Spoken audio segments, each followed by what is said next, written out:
मतलब समझना है। ला इलाहा इल्लल्लाह एक इंसान को गैरत देता है।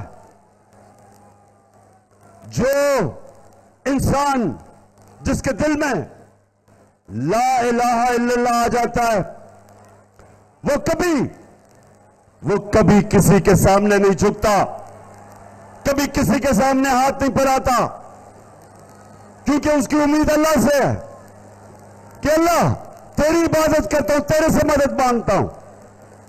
वो इंसान को, एक छोटे इंसान को एक बड़ा इंसान बना देता है। वो एक कौम, मेरे पाकिस्तानियों, मदीना में जो मेरे नबी सल्लल्लाहु अलैहि वसल्लम ने जो एक कौम बनाई थी, वो ला इलाहा इल्लल्लाह पे बनी थी। और उसने उन लोगों को जिनकी कोई हैसियत ही नहीं थी, उस ला इलाहा इल्लल्लाह ने उनको दुनिया की इमामत करवाई। तो वक्त की सुपर पावर्स उनके सामने घुटने टेक गई। कई सौ साल तक उन्होंने दुनिया की इमामत की ला इलाहा इल्लल्लाह पे। ला इलाहा इल्लल्लाह का मतलब कि मैं अल्लाह कोई ऐसी चीज नहीं करूंगा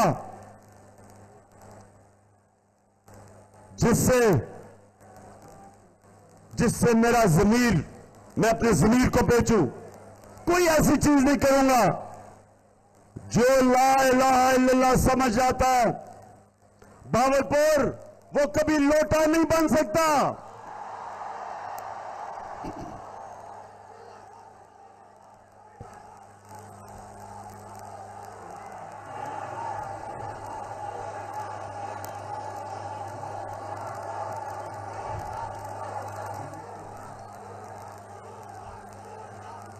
और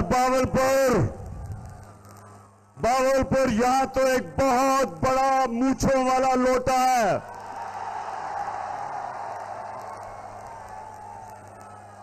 साढ़े 3 साल हुकूमत में बैठ के एयाशी करता है और फिर लोटे का मुंह उधर चला जाता है। तो बावलपुर मेरे से वादा करना, सामने चुप, शोर ना करो। मेरे से वादा करो कि आपने इस लोटे को किसी सूरत जीतने नहीं देना। इंशाअल्लाह जो मेरी जागी हुई कौम मुझे नजर आ रही है, लोटों के दिन खत्म हो गए, जमीन फरोशों के दिन पुराने पाकिस्तान में रह गए। हमारा पाकिस्तान वो बनने जा रहा है जो मेरे सियासी लीडर कायद-ए-आज़म मोहम्मद अली जिन्ना एक गुलाम हिंदुस्तान में एक आजाद लीडर कायद-ए-आज़म, उसके मुखालफीन भी उसे कहते थे कि सादिक और अमीन है, सच्चा इंसान है। और वो जो हमारा लीडर था, उसने तब कहा, आज से कई साल पहले नरेंद्र मोदी के हिंदुस्तान में प्राइम मिनिस्टर बनने से पहले, उसने तब कह दिया था कि मुसलमानों देख के रहो कि कहीं अंग्रेज की गुलामी के बाद आप हिंदू की गुलामी ना करें, इसलिए पाकिस्तान बनना जरूरी है। और आज हिंदुस्तान के अंदर मुसलमानों का हाल देखो, किस तरह की वो बेचारे गुलामी कर रहे हैं। मेरे कायद ने पहले ही मुसलमानों को बता दिया था कि इसलिए पाकिस्तान जरूरी है कि सिर्फ एक आजाद कौम, एक आजाद इंसान, एक आजाद कौम, उसी की परवाज ऊपर होती है। और ला इलाहा इल्लल्लाह वो ही कौम जो आजाद होती है, क्योंकि वो जंजीरें तोड़ देते हैं आप जब आप अल्लाह से दावा करते हैं। कि मोरा तेरे अलावा किसी के सामने मैं नहीं झुकूंगा। तो मुझे जरा मेरे बावलपुर के बाशऊर, बेदार, बाशऊर, गैरतमंद पाकिस्तानियों, आपने मेरे से वादा करना कि ये जो अब पाकिस्तान बनने जा रहा है, आपने मेरे से वादा करना है कि आपने कभी सिवाय अल्लाह के किसी के सामने नहीं झुकना। कितने पैसे? आपने कभी इस तरह के लीडर के साथ नहीं जाना जो ये कहे। दिखाओ जरा।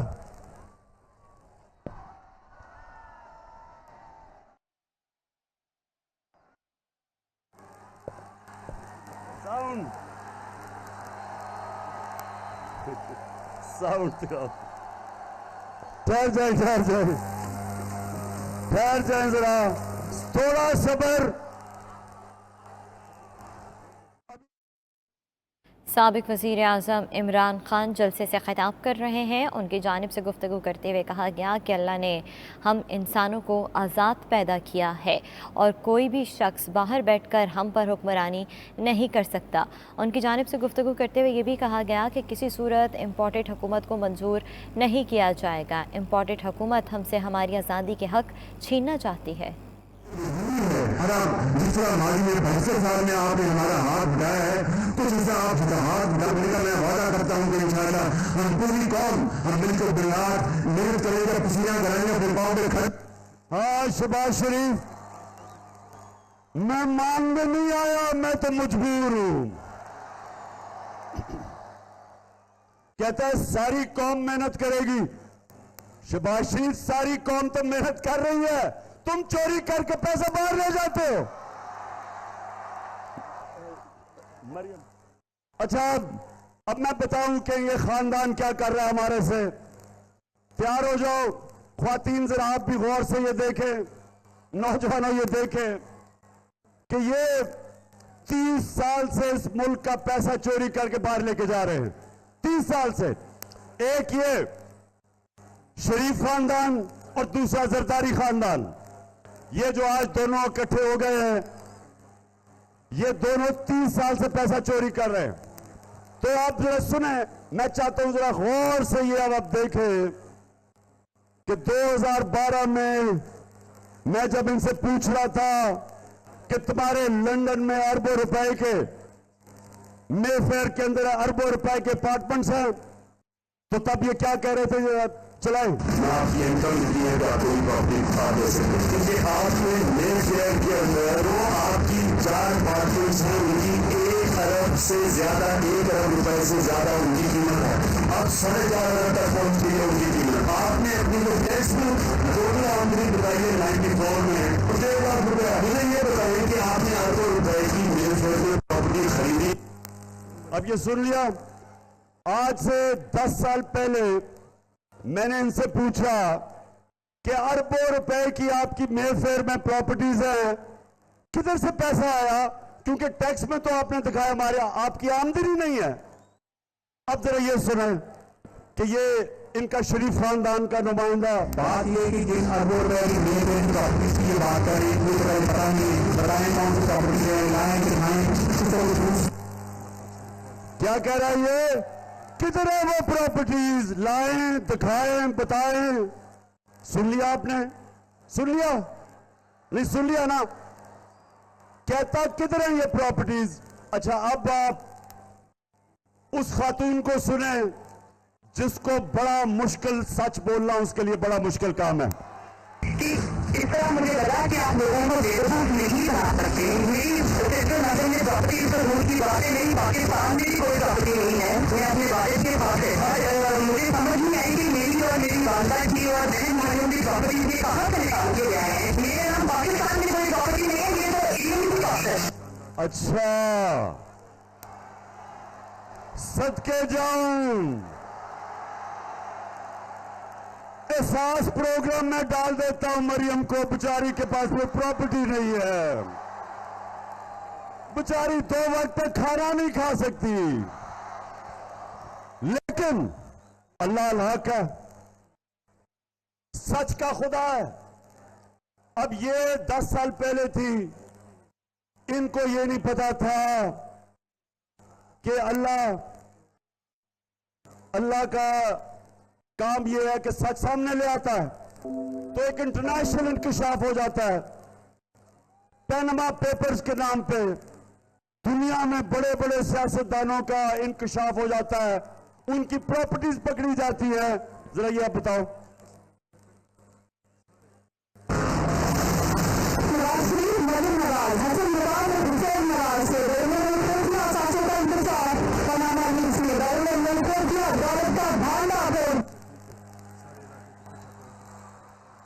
सुन लिया? अच्छा, अब जब ये इंकशाफ हो जाता है तो मरियम के माशाल्लाह सेहतमंद भाई क्या कहते हैं, जरा सुने। मैं इस बात को तस्लीम करता हूँ कि अल्हम्दुलिल्लाह पार्लियामेंट के ऊपर जो पार्लियामेंट्स हैं वो अल्हम्दुलिल्लाह हमारे। मैं इस बात को तस्लीम करता हूँ कि मैं उनको फोन करती हूँ और मैं आपको ये भी हो सकता हूँ उनको होल्ड कर रही है इस वक्त मरीम नवाज शरीफ में हाजिर रहेगा, ठीक है? अच्छा जी, सुन लिया कि ये सुन लिया आपने, सुन लिया कि अल्हम्दुलिल्लाह प्रॉपर्टीज हमारी है, जो पहले कह रहे थे हमारी नहीं है। मरियम बेचारी तो कह रही मैं तो पाकिस्तान छोड़े, दुनिया में मेरे पास कुछ नहीं है। अब पता चला कि अरबों रुपए के, करोड़ों नहीं अरबों रुपए के लंदन के सबसे महंगे इलाके में 4 बड़े बड़े महलात वो जनाब मरियम नवाज के थे। अब मरियम के पास तो पैसा नहीं है, मरियम के पास तो पैसा नहीं, उसकी तो कोई आमदनी नहीं, तो ये पैसा किधर से आया? भावलपुर। ये पैसा आपका था। मैं फिर से बता दूं, माशाल्लाह इतनी तादाद में आज हमारी ख्वातीन आई है, माशाल्लाह। अब मैं पूछता हूं आपसे कि करप्शन में और चोरी में क्या फर्क है? चोरी और करप्शन में क्या फर्क है? चोरी होती है जब कोई आपके घर में डाका मारे, आपकी चीजें चोरी कर ले, कोई आपकी जेब कुतरी से टेलीफोन निकाल ले, ये चोरी होती है। करप्शन वो होती है जब कौम का पैसा चोरी किया जाता है। चोरी से मुल्क नहीं तबाह होते। जब हुक्मरान, वजीर आजम, सदर जब वो पैसा चोरी करते हैं, मुल्क तबाह हो जाते हैं। आज जितने भी मुल्क गरीब है, जितने मुल्कों में गुर्बत है, वहां इसलिए गुर्बत नहीं कि वसाइल की कमी है, गुर्बत इसलिए कि उनके साहिब इक़्तिदार पैसा चोरी करके मुल्क से बाहर पैसा लेके जा रहे हैं। जितना ये शरीफ है और सरदारी है। तो पाकिस्तानियों, मैं जो आज आपके पास आया हूं, मैं आपको तैयार करवा रहा हूं हकीकी आजादी की तहरीक के लिए। अब सबको तैयार करवा रहा हूं कि हमने अपने आप को इन चोरों से आजाद करना है। भावलपुर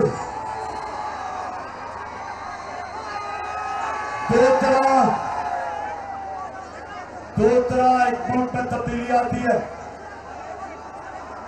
एक, और तब्दीली का मतलब ये कि साहिब इक़्तिदार, रूलिंग एलीट जो मुल्क के ऊपर कब्जा करके बैठी होती है, उसको हटाते दो तरह, या इमाम खुमैनी जैसा खूनी इनकलाब आता है,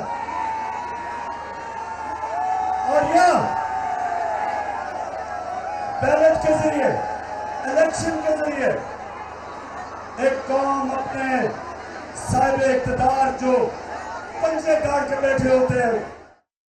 साबिक वज़ीर आज़म इस वक्त भावलपुर में जलसे से खिताब कर रहे हैं। उनकी जानिब से कहा गया कि आज बहुत बड़ी तादाद में लोग घरों से बाहर निकले हैं। उनकी जानिब से ख़वातीन का शुक्रिया भी अदा किया गया और ख़वातीन को मुखातिब करते हुए कहा गया कि मैं आप सबके सामने इस इम्पोर्टेड हुकूमत के लोगों के करतूत रख रहा हूँ। इनको 3 दहाइयाँ गुजर चुकी हैं जब से ये इस मुल्क का पैसा लूट कर बाहर भेज रहे हैं। नवाज शरीफ कहते हैं कि मैंने कोई चोरी नहीं की, अगर चोरी नहीं की गई तो ये महलात कहाँ से बन गए। साबिक वज़ीर आज़म इमरान खान की जानिब से गुफ्तगू करते हुए कहा गया कि अल्लाह ने हर इंसान को आज़ाद पैदा किया है और आज़ादी हम सबका हक है।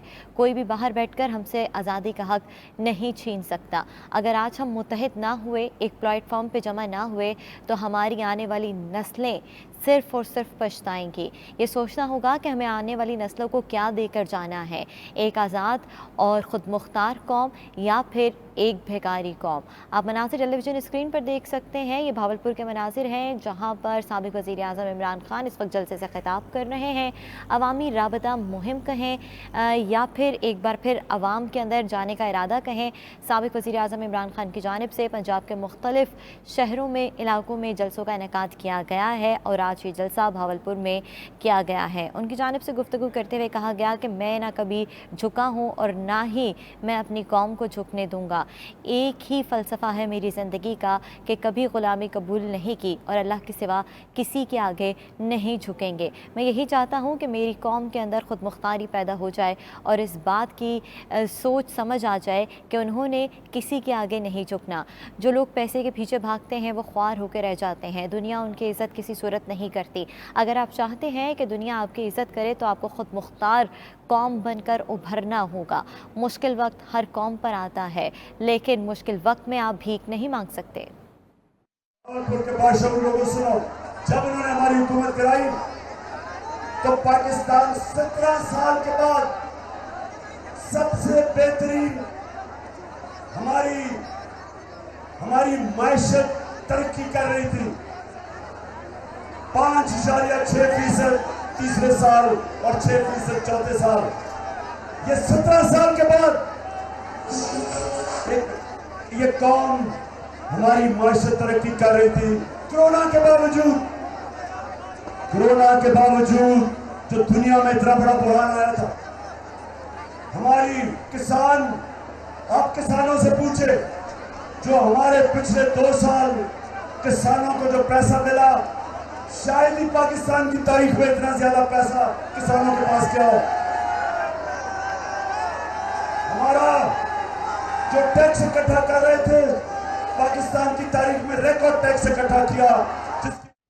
साबिक वज़ीर आज़म इमरान खान इस वक्त भावलपुर में जलसे से खिताब कर रहे हैं। उनकी गुफ्तगू इस वक्त जारी है। खिताब करते हुए उनकी जानिब से कहा गया कि कोरोना के वक्त में भी हमने मईशत को मुस्तहकम किया है। हम जब IMF के पास जाते थे तो ये हमको चोर कहते थे, जब हम IMF के पास जाते थे तो ये हमें अमेरिका का ग़ुलाम कहते थे। आज ये ख़ुद मईशत को सहारा देने के लिए IMF के दरवाजे पर खड़े हैं। मंडी में 115 रुपए से 103 रुपए पे गया और हमने पेट्रोल की कीमत 150 रुपए। साबिक वज़ीर आज़म इमरान खान की जानिब से इस वक्त गुफ्तगू की जा रही है। भावलपुर में जलसे का इनेकाद किया गया है जहाँ पर बड़ी तादाद में आवाम की जानिब से शिरकत की गई है। ख़वातीन की भी बड़ी तादाद इस वक्त जलसागाह में मौजूद है। उनकी जानिब से गुफ्तगू करते हुए कहा गया कि कोरोना के वक्त में भी हमने मईशत को लड़खड़ाने नहीं दिया, मुश्किल फ़ैसले किए लेकिन आवाम पर बोझ नहीं आने दिया। उस वक्त में जब आलमी दुनिया में तेल की कीमतें ज़्यादा थी तब भी हमने अपनी आवाम को रिलीफ दिया, क्योंकि हम जानते हैं कि गरीब शख्स, दिहाड़ीदार तबका ये रकम नहीं अदा कर सकेगा। जब हमने अपने लोगों को महंगाई से बचाया, क्योंकि हमने टैक्स ज्यादा इकट्ठा किया, हमने उससे लोगों के ऊपर कम बोझ डाला, महंगाई कम रखी। इन्होंने बार बार कहा कि जी बहुत महंगाई बढ़ गई। बिलावल को भी जोश चढ़ा, महंगाई मार्च कर दी। इस्लामाबाद पहुंचा तो महंगाई मार्च को इतना बुरा हालात हुए, हमने तो कहा कि धरना भी देता हूं, तुम्हें खाना पीना भी देंगे। लेकिन वो महंगाई मार्च से कम पे डालने वाली मार्च बन गई।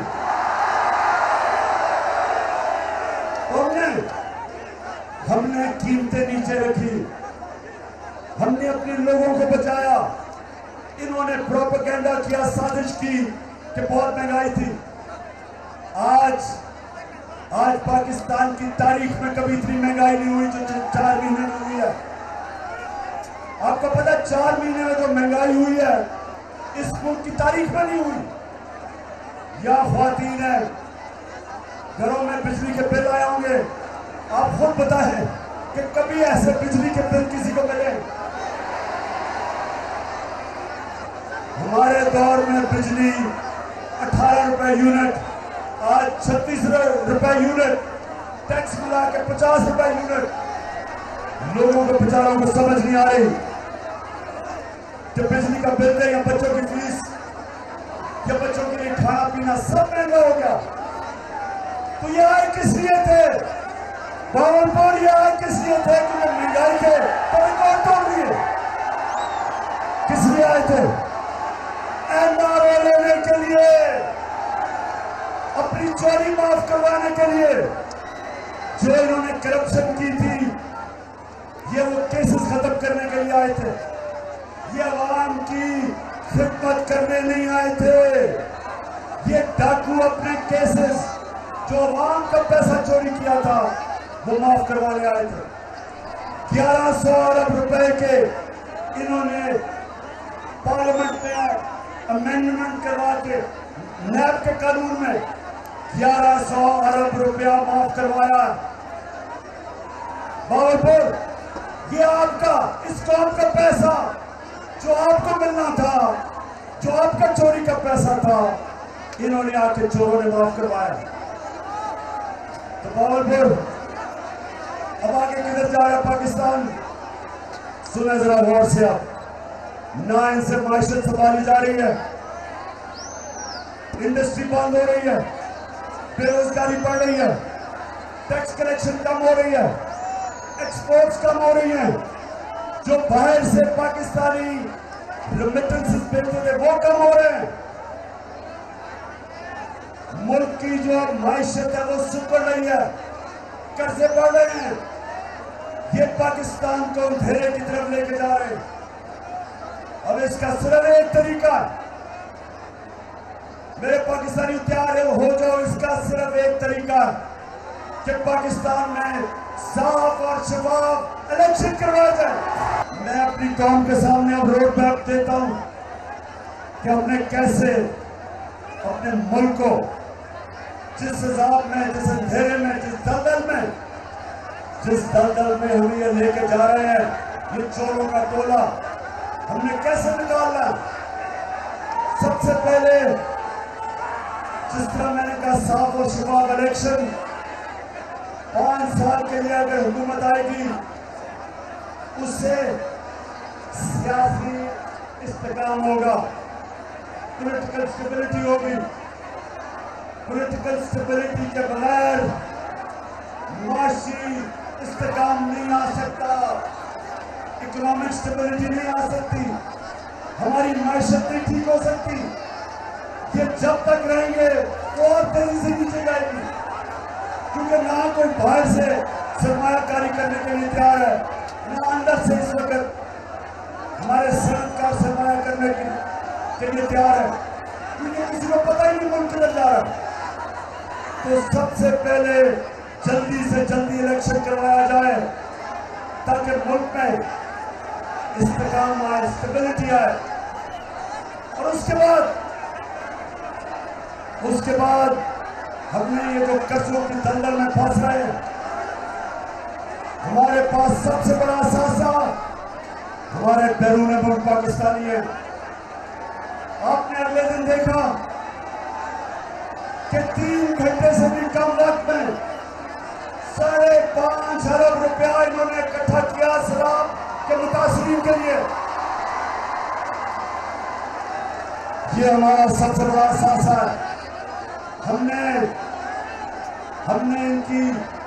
इनसे सरमायाकारी करवानी है पाकिस्तान में। 1 करोड़ पाकिस्तानी बाहर बैठा है, अगर 5 लाख पाकिस्तानियों ने भी, बैरून मुल्क पाकिस्तानियों ने भी पाकिस्तान में सरमायाकारी कर दी, हमें कोई IMF की जरूरत नहीं पड़ेगी, हमें कोई किसी के सामने हाथ फैलाने की जरूरत नहीं पड़ेगी। और इंशाअल्लाह ये मैं आप सबके सामने दावा करता हूं कि मैं पूरा प्लान बना रहा हूं कि अपने बैरून मुल्क पाकिस्तानियों को किस तरह उनको पाकिस्तान में सरमायाकारी करवाएं, कैसे हम अपने बैरून मुल्क पाकिस्तानियों को कहें कि पाकिस्तान में इन्वेस्ट करें बजाय दुबई में, बजाय और किसी मुल्क में। लेकिन उसके लिए हमें एक काम करना पड़ेगा, हमने पाकिस्तान के अंदर कानून की हुक्मरानी कायम करनी पड़ेगी, रूल ऑफ लॉ कायम करना पड़ेगा, इंसाफ का निजाम ठीक करना पड़ेगा। बैरून मुल्क पाकिस्तानियों को सबसे ज्यादा जानता हूं, ये तब तक पाकिस्तान में अपना पैसा लेके आएंगे जब इनको पाकिस्तान के इंसाफ के निजाम के ऊपर एतमाद होगा। तो हमारी जंग सबसे पहले इस मुल्क को इस दलदल से निकालने के लिए हमें इस मुल्क में इंसाफ कायम करना पड़ेगा। और इंसाफ तब कायम होगा जब ये बड़े बड़े डाकुओं को कानून के नीचे लेके आएंगे, जब ये जो कहते हैं कि मेरी लंदन तो छोड़ो पाकिस्तान में भी प्रॉपर्टी नहीं है, इन लोगों ने जो पैसा लूटा है मुल्क से, जब तक इनका एहतसाब नहीं होगा, जब तक ताकतवर के लिए कानून, ताकतवर डाके मारे तो NRO, और छोटा चोर जब तक जेल में जाएगा और बड़े डाकू को हमारा इंसाफ का निजाम नहीं पकड़ेगा, या कानून की हुक्मरानी नहीं होगी बल्कि ताकत की हुक्मरानी होगी। और ताकत की हुक्मरानी जंगल में होती है, जंगल का कानून है। कोई माशरा तरक्की नहीं कर सकता जब तक उधर रूल ऑफ लॉ नहीं होता, जिधर इंसाफ नहीं होता। उठा के देख रहे दुनिया के मुल्क, जिस मुल्क में इंसाफ का निजाम बेहतर है वहां खुशहाली ज्यादा है। स्विट्जरलैंड एक छोटा सा मुल्क है, हमारा जो नॉर्दर्न एरियाज गिलगित बल्तिस्तान, वो दुगना साइज है स्विट्जरलैंड का और ज्यादा खूबसूरत है। लेकिन छोटा सा स्विट्जरलैंड दुनिया का खुशहाल तरीन मुल्क है, क्योंकि दुनिया में सबसे ज्यादा इंसाफ यानी कि कानून की हुक्मरानी स्विट्जरलैंड में। कोई ताकत से ताकतवर इंसान कानून के नीचे। जब इंसाफ होता है खुशहाली आती है। तो सबसे ज्यादा जंग मेरे पाकिस्तानियों, मेरे बहावलपुर के बाशऊर शहरियों, हमारी सबसे बड़ी जंग इस मुल्क में इंसाफ कायम करने के लिए। साबिक वज़ीर आज़म इमरान खान भावलपुर में जलसे से खिताब कर रहे हैं।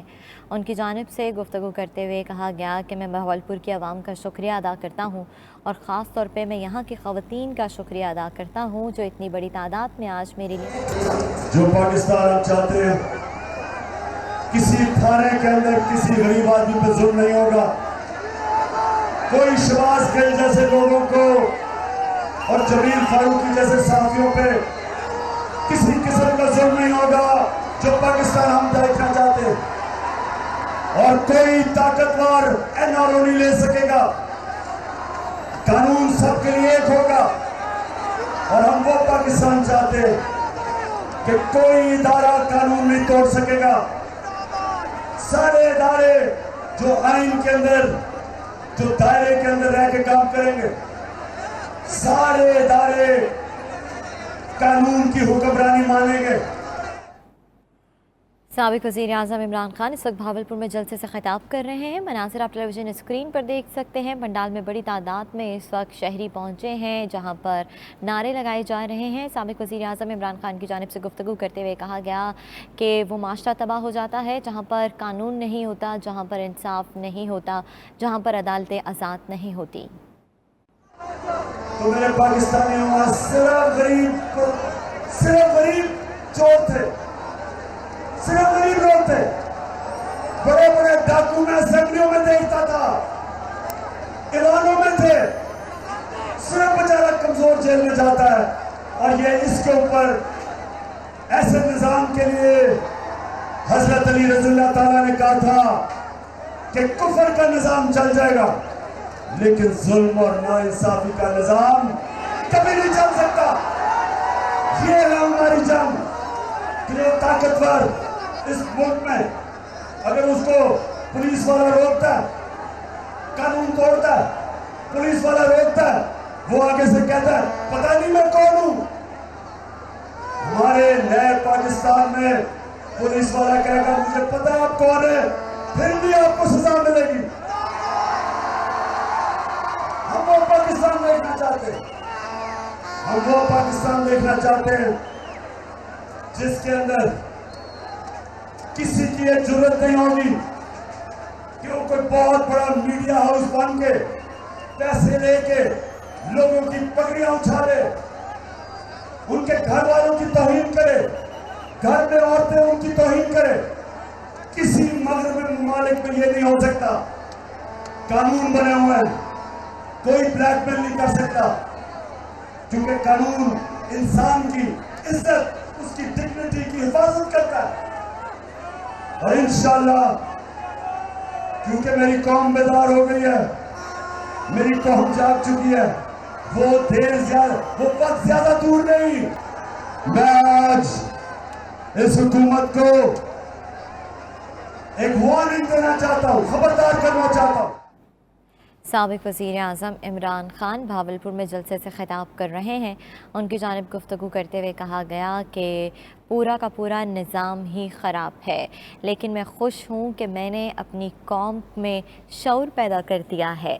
मैं अपनी नौजवान नस्ल में ये शऊर बेदार करना चाहता हूँ कि हर हाल में ग़ुलामी की ज़ंजीरें तोड़नी होंगी और किसी सूरत पैसे के लिए आप अपने ज़मीर को नहीं बेच सकते। साबिक वज़ीर आज़म इमरान खान की जानिब से गुफ्तगू करते हुए ये कहा गया है कि मैं इन तमाम तर ख़वातीन का शुक्रिया अदा करता हूँ जो आज मेरे लिए बाहर निकली हैं, और यही वो ख़वातीन हैं जो मेरे लिए वोट करने के लिए भी बाहर निकलेंगी। साबिक वज़ीर आज़म इमरान खान भावलपुर में इस वक्त जलसे से खिताब कर रहे हैं।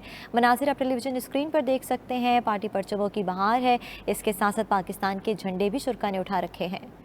और चार दिवारी उसको इस्तेमाल करते हुए घरों में जाके घुसकर रात के 2 बजे घर की ख्वातीन थी, शर्म नहीं आई इनको, हरासा करने के लिए, खौफ फैलाने के लिए, डराने के लिए। और जिस तरह इन्होंने हमारी ख्वातीन को और फैमिलीज को लिबर्टी चौक लाहौर में और इस्लामाबाद में शेयरिंग की, औरतें बच्चे थे उनको शेयरिंग की, खौफ फैलाने के लिए। और मैं चाहता तो उस दिन मैं धरना देता, और मुझे पता था इंतशार होना। मैंने सिर्फ अपने मुल्क को इंतशार से बचाने के लिए फैसला किया कि मैं नहीं धरना खत्म करता, क्योंकि मेरा मुल्क मुश्किल में, ये चोरों ने हमारी माशरत को तबाह कर दिया। मैं और नुकसान नहीं पहुंचाना चाहता था। उसके बाद इन्होंने केसेस किए। जब 17 जुलाई को इनको बुरी तरह पंजाब के बाई इलेक्शन इन्होंने मेरे पर FIRs काटी, मेरे पर केसेस किए गए, इसके साथ साथ कुछ सहाफ़ियों पर भी केस बनाए गए हैं। लेकिन मैंने ये फ़ैसला कर लिया है, मैं किसी सूरत अपने ज़मीर का सौदा नहीं करूँगा। मैं शुरू से जिनके ख़िलाफ़ बोलता रहा, जिनको चोर कहता रहा, उनके साथ कैसे जाकर बैठ सकता हूँ। किसी सूरत समझौता नहीं किया जाएगा और हकीकी आज़ादी की जंग जारी रहेगी। साबिक़ वज़ीर आज़म इमरान खान इस वक्त भावलपुर में जलसे से खिताब कर रहे हैं। खिताब करते हुए उनकी जानिब से ये भी कहा गया कि वो माशरा जो नाइंसाफ़ी पर बनता है, जुल्म पर बनता है, वो किसी सूरत कायम नहीं रह सकता। और हमारे ऊपर वो हुक्मरान मुसल्लत किए गए जिन्होंने सिर्फ अपने पेट भरे, जिन्होंने गरीब के मुँह से निवाला छीना है। उनकी जानिब से गुफ्तगू करते हुए कहा गया कि माशरा नाइंसाफ़ी में पड़ चुका है, जिसके बायस ये मुल्क तरक्की नहीं कर पा रहा। अल्लाह ने कुदरती वसाइल से इस मुल्क को नवाजा है। इतने वसाइल अगर किसी और मुल्क में होते और उनके पास दुरुस्त लीडरशिप होती तो वो आज दुनिया का एक बड़ा मुल्क होता। पाकिस्तानी कौम मेरे साथ खड़ी है। कराची से लेकर ऊपर जंगल बल्तिस्तान तक, खैबर पख्तूनख्वा, मैं अभी आपको बलूचिस्तान में भी साबित करूंगा कौन मेरे साथ है। अभी मैं सिंध में जा रहा हूं और इंशाल्लाह साबित करूंगा कि सिंध की आवाम भी ये जरदारी माफिया को शिकस्त देने के लिए सब मेरे साथ।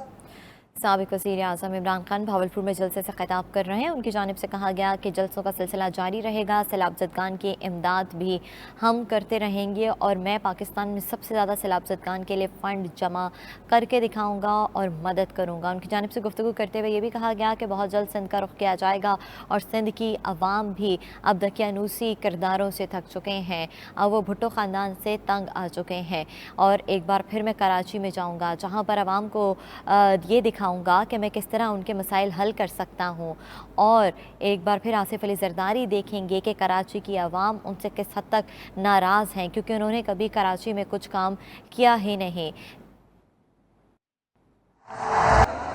एक कॉल दूंगा, एक कॉल, और इस्लामाबाद में तुम्हें छुपने की जगह नहीं मिलेगी और मैं करीब पहुंचता जा रहा हूं उस कॉल के लिए। तो मैं आज आपको बड़ा अपने मुल्क का सोचते हुए मैं आज आपको पैगाम देना चाहता हूं कि अभी भी वक्त है, साफ और शफाफ इलेक्शन करवाओ, अपने आप को भी बचाओ और मेरे मुल्क को भी बचाओ। मैं आज राजनपुर डिस्ट्रिक्ट में फिरा। मैंने जितना भी अल्लाह की तरफ से इम्तिहान में हमारे लोग सारा राजनपुर और डीजी खान के इलाके में मुश्किल वक्त में बेचारे हमारे सैलाब के मुतासरीन हैं। तो मैं आज अपनी सारी कौम को कहता हूं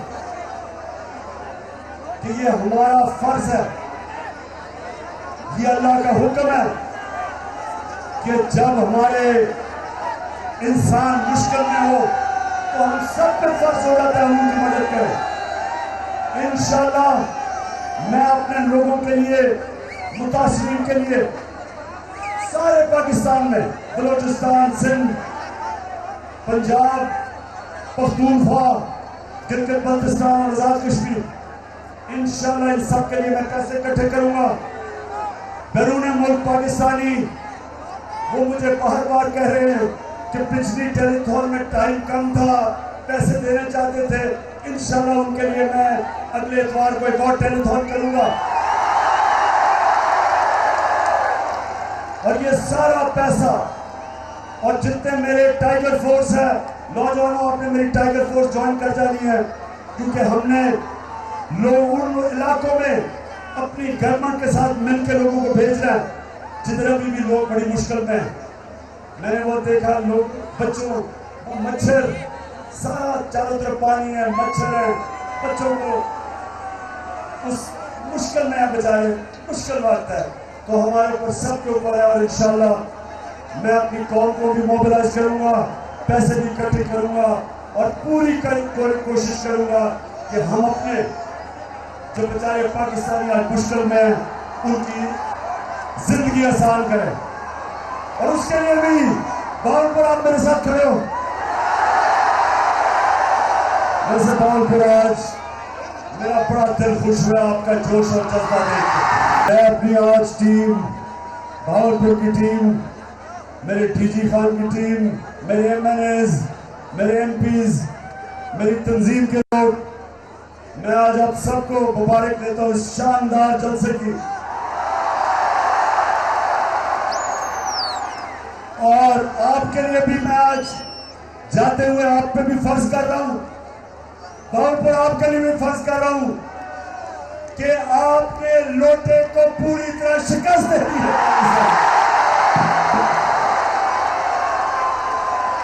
अल्लाह अल्लाह अल्लाह